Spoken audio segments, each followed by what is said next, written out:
The first wave of Election Day results are in, and News Channel 9 is your Election Day headquarters. I'm Don Guevara. And I'm Farron Franzik. Let's get right to the mayoral race. We have team coverage for you tonight. News Channel 9's Estefania Seyfert is live in the downtown at David Saucedo's watch party, and Alejandro Briones is at Dee Margo's watch party. Let's take a look at the numbers now. Yeah, Dee Margo continues leading in the race for mayor, but still not at that 50% mark. And again, these are just the early voting numbers. These are not any of the numbers from today's race, but you can see Margo leading Saucedo and both of them leading Acosta. So the numbers are now showing Dee Margo with about 7,900 votes over David Saucedo's 3,800 votes. Alejandro Briones is live from his watch party right now. Alejandra, he's probably very, very excited at this point right now. What can you tell us? Yeah, well, Dee Margo does continue leading in the race for mayor, and we spoke with him earlier about how he didn't get over the 50% mark from the early votes. He says he was expecting to get at least 50, if not more, but he says that he's feeling positive that today's voting numbers will put him above that mark in order to avoid going into a runoff election. Now, here's a quick background on Dee Margo. He has lived in El Paso for 40 years, and he says the city has given him roots. Margo is a businessman who in 2010 was elected to the Texas House of Representatives. He's also served on EPISD Board of Managers. He believes his experience at the state and local level makes him the most qualified to win this election. I did 2 years at EPISD and the Board of Managers. I think I've shown my commitment to this community. I just care about it. Margo also says it's going to take someone who can provide significant financial oversight because the city cannot tolerate any more tax increases. Now, it is still too early to know if we're going to have a winner tonight. We're still waiting for more results to come in. But as of now, early voting shows that Dee Margo is in the lead, but still not at that 50% mark. We will continue monitoring those numbers, and we'll talk to Dee Margo again a little while later. Reporting live in downtown El Paso, Alejandra Briones, News Channel 9. All right, Alejandro, thank you. We are taking a closer look at our mayoral candidates, what their strengths, what their weaknesses are, according to them. News Channel 9's Estefania Seyfert. She is live from David Saucedo's watch party in central El Paso. Estefania possibly looking at a runoff here. That's right, but Saucedo says he is still staying optimistic. He says he is not the politician, but rather the anti-establishment candidate, and he feels that even though people might think his age is a weakness, he feels it's quite the opposite. Saucedo graduated from Cathedral High and has a business degree from Notre Dame. His family started Saucedo Law Company 100 years ago, and he prides himself on being Hispanic, which he believes is important to the community. He wants the community to feel they have something in common with whoever represents them in City Hall. I have a young family. I have a 2-year-old. I have an 8-month-old. I pay a mortgage just like everybody else. I feel what the typical El Pasoan feels. Now, he says having graduated college not too long ago, he also understands the struggle of student loans and debt, which is why he feels he can identify with most El Pasoans. Now, with that business background, he says that he is very data-driven and has looked into the city's finances and where they can allocate funds. Take a look behind me, his watch party right here celebrating. They're still very optimistic, so we'll keep you in the loop with whatever numbers come around next. For now, reporting live in central El Paso, Estefania Seyfert, News Channel 9. All right, Steph, thank you. In the race for El Paso City Mayor, 8 candidates are vying for that seat, which is left vacant by Oscar Leeser, who did not seek re-election. Let's go over those 8 candidates. Dee Margo, who is in the lead, Emma Acosta, David Saucedo, Jaime Perez, Charlie Stapler, Jorge Artalejo, Alicia Morales, and Willie Cager. And with that, we now welcome our political analysts. We are joined by Dr. Richard Pineda, director of the Sam Donaldson Center for Communication Studies at UTEP. Then we also have Ileana Holguin, who is the chair of the El Paso Democratic Party, and El Paso political blogger, Jaime Abetia. Thank you guys so much for coming. We had a great time during our 7 o'clock hour. Now here at 8 o'clock, Don, you had a question that you wanted to ask as far as the mayoral of what we just heard from David Saucedo. Yeah, so we heard from the Saucedo camp. I'm going to check to see if there are some new numbers, but I did want to ask this question. He kept talking about the anti-establishment candidate. Do you think anyone was buying that he is? I don't buy much of what David Saucedo says. If you look at his responses to some of the stories about the controversy with the Boys and Girls Club, that's a constant revolving door constantly changing his answer. So I don't really buy a lot of what he says, but I don't believe the electorate bought him as an anti-establishment candidate. But that's a very clear sign of what he's going to be going forward in the runoff, and I expect he'll try to run on being Latino, and he will try to run on being anti-establishment. Which in a town full of Latinos isn't working. We have some numbers here. DeMargo, 47.02% to David Salcedo's 23.17%. Again, El Paso, Democratic town, El Paso, a Hispanic town, but clearly the anti-establishment campaign message, Ileana, didn't seem to work. Yeah, no, I think, there's been a lot of problems on City Council. No one can dispute that. And I think certainly that hurt a lot of the candidates who are currently serving. We have Representative Acosta, obviously what we're seeing with Representative Limon and Representative Tolbert. So that's something that hurt. Going back to the comment about David Salcedo priding himself on being the anti-establishment candidate, we all know he's a Republican, even though he likes to deny it. And to me, when I hear that, that rings straight from the Trump campaign. And I think that's what people need to be really scared about, what kind of positions he's going to take, how he's going to stand up for our community if he ends up coming out ahead in front of DeMargo. And one of the things that he said in there was, Richard, he's talked about his age.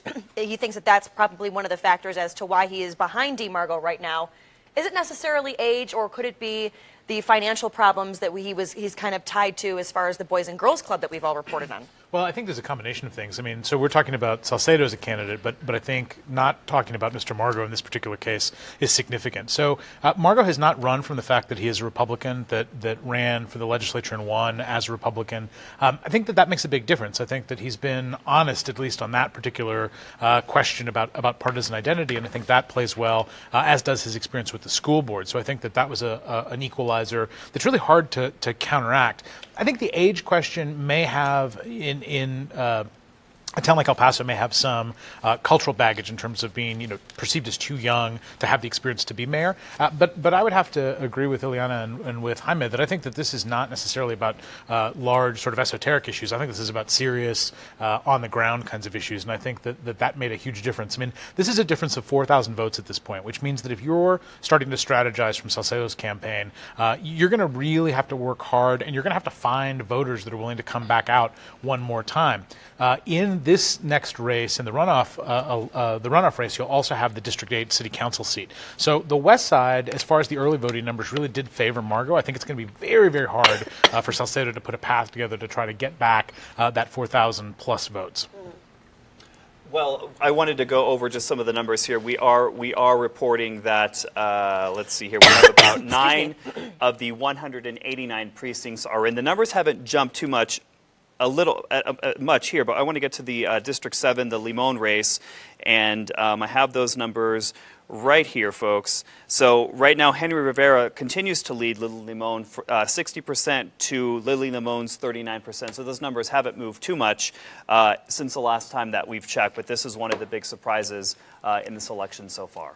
And it's one of those things as with District 7, the District 7 city rep race, it covers most of East El Paso and the Lower Valley. One of those things that was very, I want to say a little bit shocking for many was that a lot of people really thought that Lily Limon had this in the bag. Jaime, your thoughts as far as Henry Rivera now kind of walking away with this? Yeah, one of the critiques I guess I can lay out for the Limon camp is that I did not see the field operations there. And yes, she's got a lot hanging over her head, but if you've got a strong field operation, particularly in the valley, you can overcome a lot of this. I saw a lot of door tags, and I knew of a lot of block walking going on in the Lower Valley portion of District 7, but it was one-sided. It was just Henry Rivera, and that was it. I didn't see, and plus he had a pretty strong influx of cash because he must have won the lottery spending all that money he spent on signs, because they were everywhere. They were in District 6, they were in District 3, they were in District 7. I mean, they may be some in Chaparral for all we know. I mean, they were everywhere. Well, let's talk about voter turnout. We're seeing 4.2% of registered voters actually voted. That is a tremendously low number. So essentially what we have here, the candidates, their friends, a very small circle of inner circle politics here in El Paso. What do you make of that? It's really, really sad and disappointing to me, especially coming off of the November election where we broke almost every single voting record that we had here in El Paso. It's really shocking to me. I mean, I really thought that because of what happened in November, we were going to see more people want to get involved, the way we've seen happen in other parts of the country. And I'm shocked. I'm flabbergasted. I don't know what to make of it. And as far as going into a mayoral runoff, most likely is what we're seeing right now, at least with the numbers that we have. Do we think that we're going to have the same numbers, if not less, in a runoff election? So I think that the only factor that I think could have a positive impact on voter turnout in the runoff is the number of people that come out for the District 8 race, because I think that there will be some interest in trying to figure out who comes in. There's not an incumbent, obviously that's the seat that Courtney Nyland vacated, so you've got a slate of candidates that are coming in. The west side, the neighborhood that I live in the Upper Valley, was very active as Margot territory. I mean, the signs were everywhere. Those were the door hangers that I got. So I think that you'll see some turnout there, but if you don't have races where there are runoffs, and that would be in some of these other seats like 7, what that means is that you're going to have to craft a very specific strategy to get people out. And I think it's going to be incredibly difficult. Once you get to that June race, kids are starting to get out of school, parents are less engaged in terms of what's going on. You've got a bunch of other factors that start to play in. All of those things make it really challenging, and I think that it's not as if between now and the runoff there's going to be a surge of excitement about any of these races, right? If anything else, we're going to look at the bottom end of the bell curve that people have sort of said, I've done what I needed to do. I'm just tired of voting in these races. What I think you will see, and what I think will be interesting for voters to watch, is in these runoffs, in particular the mayor's race, I think this race will get ugly very quickly. I think that it will go negative in a way that we didn't see as much going into the general election. And that might make it interesting, but I think the risk for both candidates doing something like that is that you'll ostracize even more voters going into the runoff. How do you see it getting worse? You're talking it's going to get uglier. It's already been pretty ugly. Well, I think that there's a couple of factors. I mean, the Salcedo team has to deal with, as Jaime pointed out, a number of factors that are hovering over him. The experience in the Boys and Girls Club and the inability to find a financial solution to that particular issue. I think, as Ileana pointed out, Salcedo has run consistently from the label of being a Republican. I don't think that that's been the case for Margot, but I do think that if you're talking about partisan identity as a value and talking about standing up for what you believe, I think it hurts to run away from your partisan identity, even if you're a Republican in a Democratic town. I think that makes it much, much harder to make a compelling case, certainly not to try to use this line of rhetoric that you're anti-establishment. In this case, that hurts you even more from trying to make that argument. And I would agree with that. I mean, I saw Representative Margot go to Democratic Party function events. I was expecting to see him booed and heckled and hissed. And he was treated, very respectfully, surprisingly so at some of the events, because they're known for being pretty wild. But I think a lot of people gave him credit for showing up. Salcedo didn't do that. So it's kind of hard for him to say he's the anti-establishment guy, while he doesn't even try to court some of those voters. And I think now he's going to try to make a big, sharp left turn and to try to do that. But I think his economic problem is bigger. I think his economic problem is campaign financing at this point, because Representative Margot has all the dough, and at this point he's at a big disadvantage to Representative Margot in terms of cash. Where Salcedo does have somewhat of a prayer is field. When you're going to have a runoff election and it's going to be a low turnout, it's whoever has the best ability to get voters out to the polls. And Margot's consultants are not very good at field. It's not what they're great at. They're great at mail, they're great at messaging, but they're not really good at field. And so if there is a path to victory in a runoff election for Salcedo, it's going to be in the field. But you need money to do that. And you're talking about, 47% to 23% right now. As a former campaign manager, what would David Salcedo have to do in order to walk away with this? He's got to concentrate on the field, and he has to be completely focused on field, on knocking on doors. He has to have calluses on those knuckles and be about my shade of brown by the time he's done from being out there in the sun so much. that's his only avenue. It's not impossible. I mean, there's often times where you'll have a candidate who is either an incumbent or someone with bigger name ID who is ahead in the first part of the election, but in the runoff they ultimately lose. You saw that with Mayor Cook when he first won. Commissioner Perez beat Chente Quintanilla. And that's another example of how you had somebody who had a lot of name ID but ultimately lost to Superior Field Program. Let's go over some of the numbers because we are getting more precincts that are reporting, starting with the race for mayor. 9 of the 171 precincts reported. DeMargo, 47% to David Salcedo's 23%. In the race for District 2, we have Alessandra Anello, who's at 34%, to Jim Tolbert's 31%. Again, he is the incumbent who took over this seat after an ethics investigation. Now he's trying to keep his seat after his ethics investigation. We'll talk about that in just a bit. Let's move over to District 3, though, where we have Cassandra Hernandez at 39%, to Jaime Barclay's 29%. To District 4, we have Sam Morgan at 43% to Shane Haggerty. So a lot of these are going to go into a runoff. To District 7, this was the surprise of the night for I think a lot of people. Lily Limon, who is the incumbent there, she's at 39%, trailing her opponent, Henry Rivera, who wasn't doing too well in our forums by accounts of a lot of people who are watching. But right now, he is destroying this race right now. Let's go now to the District 2 race, which covers Central El Paso. We have News Channel 9's Patrick Hayes, who's covering that one for us. Patrick, what do you have?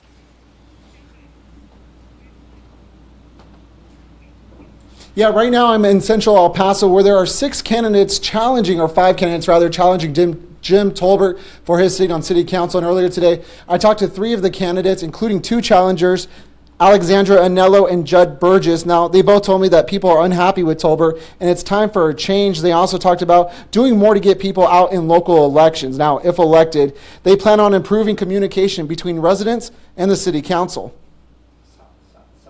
I really believe that I am the candidate with the most experience with budgets and communication, and I think communication is what's really lacking. You know, as I've said many times, our city government has a we know best attitude, and it's time to change that. I've been here, first of all, for 47 years, so I know this area, and I've been in El Paso for 51 years. I've raised my kids here through public schools.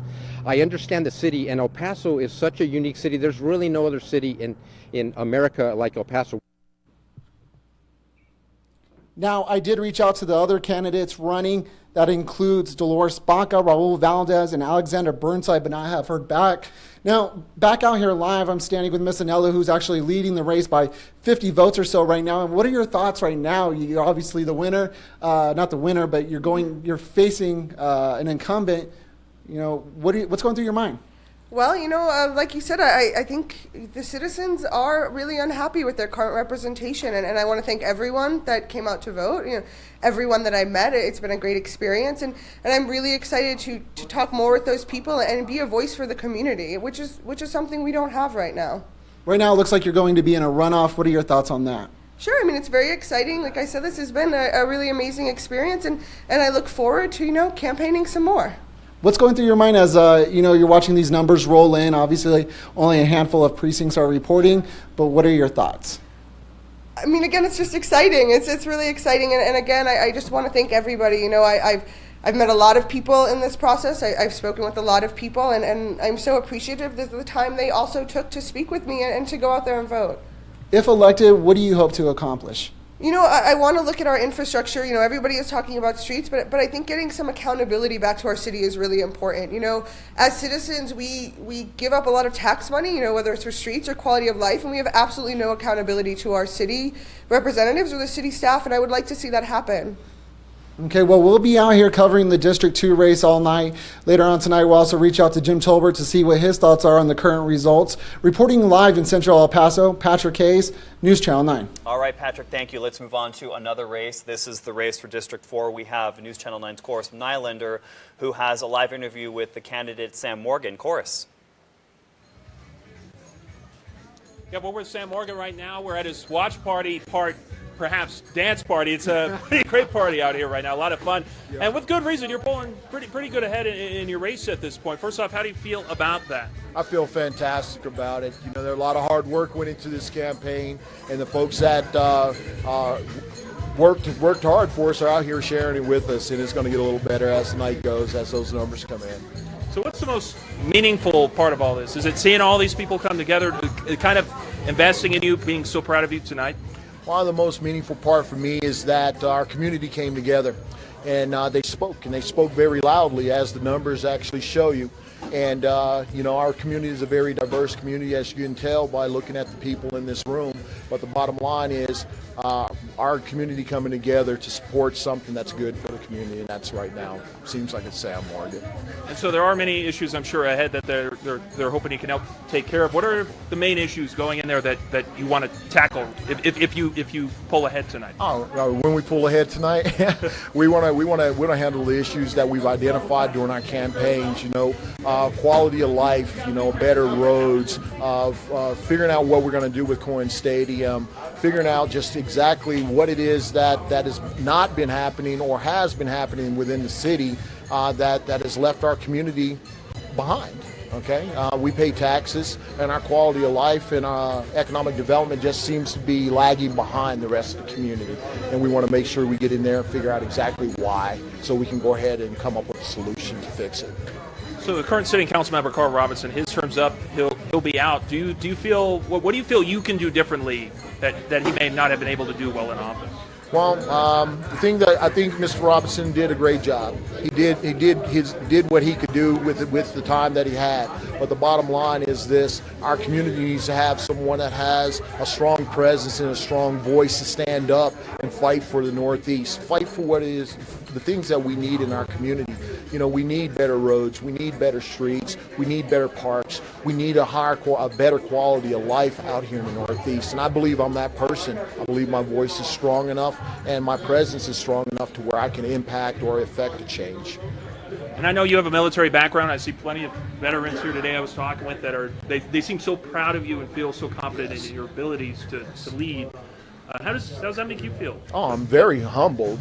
This is a very humbling moment to actually see an entire community, coalesce around one person because they believe that person is the person that can actually help their community. So it's very humbling. And so wrapping up here, your counterpart Shane Haggerty's in polling at second place at this point. May very well be a runoff. Anything you'd like to say to him? It has been a good campaign there with him. Yeah, he's a very decent man, and I believe that he's run a very, very strong campaign, and I wish him the best of luck. But right now, the night is about us being able to watch these numbers come in and see how we're going to fare in the end. I really believe that we're going to be able to pull our 51%, and we're looking forward to that. Cool. Thanks for joining us, sir. Thank you, Pleasure sir. talking with you. We're out here live in Northeast El Paso. We're keeping our close eye on these numbers. He's still in the lead at this point. Back to you in the studio, Course. All right, Course, thank you. And with just one of the precincts reporting, Sam Morgan does enjoy a pretty nice lead, 43% over Shane Haggerty's 35%. Let's go back, though, to the race for District 2. And it's Jim Tolbert versus, right now, Alexandra Anello.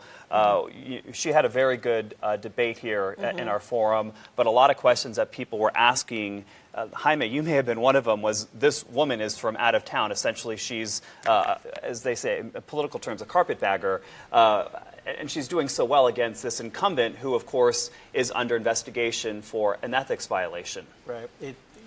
This is indicative of the fact that Representative Tolbert has probably taken the biggest political nosedive that I can recall in recent history locally. He went from riding in on a wave of enthusiasm and support for stronger ethical government in a district that had some challenges with that, and within a very short period of time has been a victim of self-inflicted wounds, going back to Stakegate and Bad Word Gate, and now the investigation. But when you pull out all the other candidates and just put it to those two, because it will end up being a runoff, could the votes end up going towards Tolbert when you take everyone else out?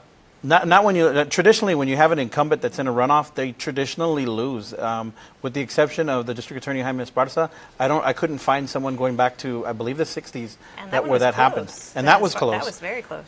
So that normally does not happen. And the fact that Ms. Anello is ahead right now demonstrates just how much trouble the Tolbert campaign is in. He's been priding himself on having a good ground game and a good field program, and that and I believe that he has. And I think that's been his saving grace, but he's definitely in trouble at this point. Well, I think you can extrapolate from the data. The other candidates, even though nobody has come close to the two of them, those essentially are anti-incumbent votes, which means that you have quite a few votes on the table for folks that were not voting for Jim Tolbert. So I think with a little bit of adjustment and strategy to try to reach out to those voters, you're going to have a big push. For all of the runoffs, though, one of the interesting questions is fundraising. So hypothetically, a campaign will spend down to 98% of their budget with the hopes that they'll be able to win outright. Runoffs make it more challenging because you've got to go back to the well. You've got to go back to all of the donors that have already given you money. You've got to try to get a new pool of donors in. So really one of the big challenges, I think Jaime pointed out the ground game, but really potentially the bigger challenge is money to be able to fund the ground game, to fund mailers, to fund advertising. And I think that that's always the trickiest part of a runoff. And so to look at the mayor's race as the example, I think that Margo comes into that with a tremendous advantage. I mean, the amount of money that he still has in his war chest far outnumbers what Salcedo has got. And let's talk about that ethics investigation that seems to be hitting Limon and Tolbert. We had the mayor and 4 other members of council, including Limon and Tolbert, who are trying to get their seats back. They're currently under investigation by the Texas Rangers for what appears to be a violation of the Texas Open Meetings Act when they had that meeting. There's a video there on a Friday when City Council was closed, and it appears to some that they were involving themselves in a rolling quorum. And one of the things that's very important to note is when we have been uncovering this investigation with the city and these council members is we've repeatedly seen Lily Limon, Jim Tolbert, Jaime, as you kind of pointed out, taking a nosedive as far as their political success right now. Limon has already taken one, and now we could be seeing Jim Tolbert's. When you see surveillance video like this all the time in reports, especially with an ongoing investigation, I mean, how does that affect the voter? Oh, tremendously. I mean, optics is really one of the biggest parts of any kind of political process. And so whenever anything comes into question in terms of whether people are being honest with funds or if they're honest with their voters, I think that you see those kinds of issues. I think the second part of the optics problem is not having a good argument to answer what's going on. So really, fundamentally, if you could stand up and say, look, this is what happened, this is why this is not a point of concern, and I can assure you that this isn't going to happen again, I think candidates can move away from that. But I think, as Jaime pointed out, Tolbert came in on an ethics complaint, and his success as a candidate was based on that. So it puts him in a difficult position, if not a hypocrite, to be in this particular case. And that extra baggage makes it so much harder to be able to come out. I mean, not articulating some clear explanation of what happened, I think, makes it very hard. And with this alleged rolling quorum as well, one of the things that we are seeing is a very low voter turnout. I believe the number was 4.26% of the voters. Ileana, as far as getting out the vote, we didn't really see a lot of it for this exact election. How do you guys see, as far as the Democratic Party now moving forward? Are you going to be encouraging people to go and vote out in these runoffs? Because we could essentially have 2 Republican candidates now for mayor. So certainly we're going to keep encouraging people to be engaged in the process. We don't want people to stay home and not vote. But no, we are not going to be encouraging people to vote for 2 Republicans.